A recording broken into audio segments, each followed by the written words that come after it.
we're back here at Eli's here in Liberty Township with our final team of the night, the Lakota West Firebirds. And one last thing before I let you go, I'd like to thank everybody for coming out. I'd like to thank Hamilton and Lakota East as well.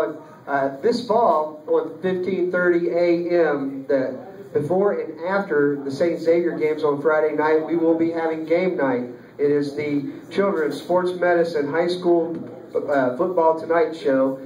So you can listen to us. We'll be coming after the games with interviews and recaps and highlights every Friday night after the St. X games. Dan Klaskins will be on air. Kayla and I will be out there reporting on games, so you'll hear us calling in, and who knows, maybe we'll even have some of these guys out here with us to be interviewed on one of their good nights. So we get back into it now. We're going to bring up here, like I said, the Lakota West Firebirds. Last year, 8-2, started off 8-0, and just didn't have quite enough. Lost to Lakota East there in the final week of the season, and really, Coach, an outstanding year. Coach Larry Cox to my left. You guys scored 30 points in the first 7 games, in each of the first 7 games, at least 30 points. Defense only gave up 14 points or fewer, or gave up 14 points or fewer in 7 straight weeks in that span when you guys went 8-0. And one of the best things about your team is over 2,000 of the 2,118 yards they had rushing last year returns. I mean, good productivity. Larry, could be another big year for you guys. Well, I think we've set the bar and we've got high expectations for next year. It's just one of those things now where as I tell the kids, you got to go out and execute. And it's not always about what we want. It's about what the kids want. And fortunately, we've got a large senior class. There's 36 of them, and they're really excited. And they are a group that's really motivated about building off of last year's success. It's nothing that we want to compare or anything like that. But again, it's about sustained success. It's not about just being a one-hit wonder. And I think those kids have taken that to heart, and they've got lofty goals and lofty expectations for themselves. Yeah, and you talk about the one school or the next class doing it over like the class before. And I remember Bengal and Kelly and them saying the same things. That, hey, we started something there. We want to maintain this. We feel like we've got something good. And I think that's a real tribute to the kids, their desire, and you don't get that in a lot of programs, but it seems like once you do get it, it's a snowball effect that these kids know that they want to be better than the ones before. Well, the neat part is you get the kids coming back, and Nick Bengal, who's just getting ready to leave to go to Gannon, he's stopping over, and it's one of those things where he'll stop and say, "Coach, how are they looking?" They want them to do well. That's the neat part, that they'll stop by Kyle Meadows before he leaves for UK. He stops in. Mike Kelly, before he left for the Naval Academy, he stopped in. All these guys are checking in because, as I told him, it's about the legacy you leave and what they say about you, your future group, that you had a hand in that. And that's important to them. And I think these guys, the seniors, have taken that as well because they're helping build the young kids up as well. They're doing a great job of not only getting themselves ready, but helping the young kids, standing behind them and correcting them on little things. So it's really been a good effect for us. Let's talk a little bit about your schedule. This year you got Winton Woods and Wayne on there, and a very interesting schedule. I haven't talked to the other coaches about it, but you don't have Colerain, you don't have Middletown, and I would think not having Colerain, just the mental grind and physical grind that goes on with that game, that's got to be a huge plus having them off your schedule this year. Personally, no. I want to play them every year. I mean, they're the champions. Until somebody kicks them off, you would want to play them. We had our chance last year. I mean, I think that was the best high school football game in the state last year, was our game against them. And we had our chances, and we didn't finish like we needed to. But to me, again, if you want to be the true champion, Colerain's proven what they've done. You can't take anything away from them. So to me, being the competitor I am, I want to play them every year. I don't want them off my schedule, but that's just sort of how the way things schedule, and you play who you play, and I hope, hopefully, though, no matter who the opponent is, we're getting us fired up to play whoever it is, whether it's Colerain, you know, whether it's Fairfield, whether it's Sycamore, whether it's Glen Estee, whether it's Wynn Woods, our intensity level has to be the same. So the Super 72 in Division I now, we add the schools from Franklin County into Division I playoff picture with you guys. There's only 2 divisions in Division I now, but there's 16 playoff berths out of, I think, 37 teams in the Southwest Ohio or the southern part of the state. What are your thoughts on the Super 72? And I mean, is it good that I guess it's good that there's more playoff opportunity, fewer teams, more opportunity. I know the Columbus coaches ain't real happy joining our region. Oh, I can't. You know, talking to a few of them, they don't like that because they realize that their numbers aren't going to carry them like, you know, Southwest Ohio does. And obviously, yeah, does our chances numerically improve? Absolutely. But you still got to get it done. I tell our kids all the time, you know, pretenders play well in September and October. Contenders play well in you know, late October and November. So, you know, you still got to do it at that time if you really want to make an impact. Sounds good. Let's go all the way down into the corner here. Tyler, actually, it's Butch Cheney, starting linebacker, returning letterman at 53 tackles and 2 fumble recoveries. And Butch, I mean, you're thrust into that role that Kelly and Bingle had last year as being leaders. How's that going for you, and what's the biggest change for you being a leader? It's going great. They've always set a good example for us. Looking up to somebody that you know how to be a leader, it helps a lot.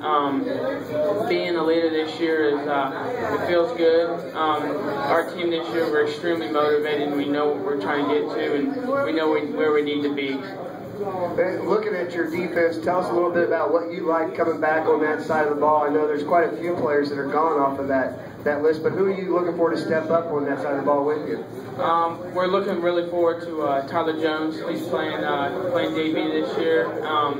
Also, Jack Cleary, he's coming back for us. He played a little off and on. And then our 2 defensive ends, Patrick Shea and Tony Gabbert. They did really good for us. Tony led the conference in sacks for a while, and CJ Stalker's looking pretty good for our outside linebacker. Let's go over here to Tyler and ask him a couple questions. Tyler Jones, wide receiver, now defensive back for the Firebirds. And Tyler has a couple offers already, one from Kent State and another one from Akron and OU. So the MAC schools are coming hard after you. Sure. Since the day that you and Malik, you decided to play wide receiver and he decided to play quarterback, it seems like it's been a pretty good move for you both, hasn't it? Yes, sir. It was a great move, and it's a new year. I'm on defense. I'm just trying to focus on that right now. Now, are you going to play defense the whole time, no wide receiver for you? I mean, I guess I'm going to go both sides. I'll be ready. And talk about getting ready, mentally preparing to play on the other side of the ball for you. What changes? Are you looking at film? Are you doing anything to prepare yourself for playing in the secondary? Yes, sir. I'm actually looking at a lot of film. With great coaches that we have on defense, they show me a lot, and it's pretty difficult. I can't lie about that, but I can adjust very well. So, what are you looking for as far as on film? I mean, what are you trying to pick up when you go to look at a film there? I just try to pick out the key players that we will see this year, and also like I watch a lot of games of like Wynn Woods and St. X because we might see them in the playoffs because I know for sure we're going. So I just try to get prepared for that. So we like that confidence. Let's bring the mic on down here. I'm going to give it all the way down in the corner here to Michael Horton. And Michael was one of the top running backs in the GMC last year, on his way to Kentucky. Excuse me. Just talked to Jared Rubio. He's also heading down there. And what a great class that is. I mean, you got to be pretty excited about UK and what your future holds. Talk about what sold you on UK. You know, it's just like the bond that I've seen down there. Like when I came up here to West, it was the same type atmosphere. You know, that's what drug me there. You know, the coaches. And I seen that, like what we could do in the future, and how many teammates trusted in the coaches and trusted in myself. So you know, I felt like that was a great place to be, and it's close to home also. So, and it's the SEC, so that's why I took it. Well, looking at you've been a starter now for 4 years in this league. Talk about the time it took from you transferring from Lakota East and playing now last year for Lakota West.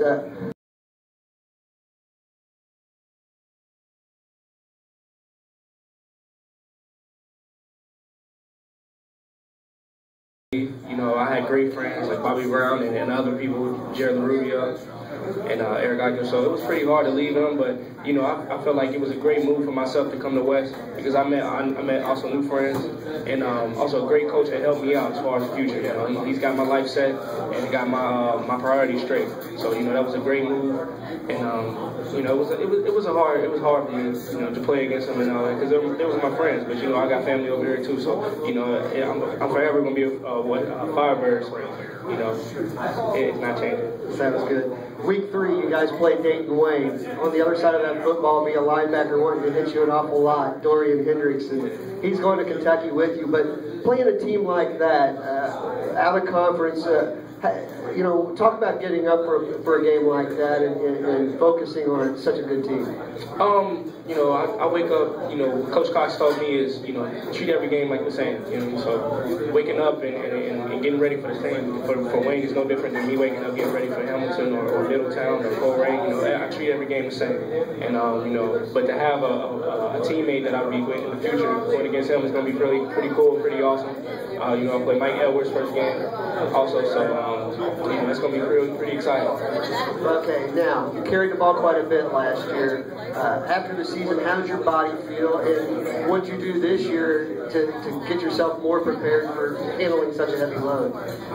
You know, it took a toll on me at first because I was never in that situation where I was a workhorse, but he showed me the real definition of being a workhorse. So, you know, my body took a lot of pounding, and you know, he gave me suggestions over the off season, you know, doing track and you know, working out as far as coming in the early morning, because we do 6 o'clock workouts. Coming in early morning, give me the routine of college and see how that feels, and you know, get my body right as far as the training and all. And you know, I feel like this year is going to be a way better year for me because of the things that he had me doing. So I feel good about that. Sounds good. Let's move over here to your quarterback, Malik Croven. Malik, second team, I think, All Southwest District, honorable mention All Southwest District last year, and got your first offer from Georgetown College. And boy, I tell you, offensive coordinator Eddie Evanston down there, if you decide to go there, he's just going to love having you because he's wide open, loves to throw the football, just loves to get the ball in the playmaker's hands. And you know, Malik, for me, watching you grow last year,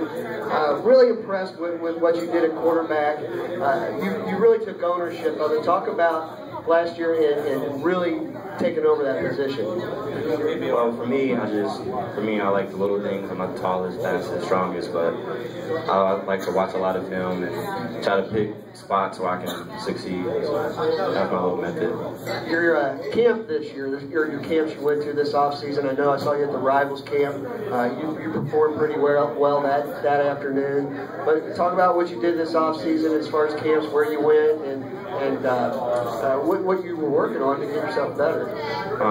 Camp-wise, I went to Morehead State, Indiana State, Bowling Green, Dayton, and Davidson. But they were all good camps, but mainly I've been working on my footwork so I can work on staying in the pocket more and not leaving as soon as I see somebody come on my face. Just working on arm strength as well and accuracy. On the offense, talk about what you got coming back there. What do you like about your offense here in 2013? Well, obviously you got Workhorse coming back, so that's a little bit low down for me. So hopefully they can stack the box so I can throw a little bit more. But wide receiver wise, we have a lot of talent. We got Dante Jones, Michael Chambers, Jaron Higginbottom, Justin Martin playing tight end, and also hopefully we get Tyler Jones on the offense side of the ball too. What's it like playing with this guy? Tell us. Well, when I was young, when my brother played, all they did was run the ball. That was my only thing. But as soon as we got here, we started throwing the ball a lot more and fit into the way I play. Now, who's your brother? And I don't know much about him, but talk about having grown up and being around the program for so long. My brother's Dexter Mitchell. He played 05, 06, and played DB, a little bit of running back. That's when John Connor and Chichester were there and went to the playoffs that year. So it was good for him too. Was it pretty cool growing up as a little kid, now being part of that, being the quarterback of this team? Yeah, they were so huge, and I thought they were like all NFL players, but now it's like different, so it's all good. Well, there was a couple of them. John Connors and Chichester certainly could have been one. He was a heck of an player at Louisville. Well, this has been the Lakota West Firebirds. Let's give them a big hand and wish them the best of luck in 2013. I'd like to thank all of you for coming out tonight. Eli's here in Liberty Township for our neighborhood preview show. Look for us this fall at tristatefootball.com. There's going to be plenty. We're getting ready to start GMC week, and we'll have previews, snapshots on these teams, and a bunch more here in the next week or so. I'm Greg Shoemaker. I'd like to thank Nick Westendart, my audio master, and Kayla Waters for helping us out tonight. Thank you all for coming, and we'll see you soon.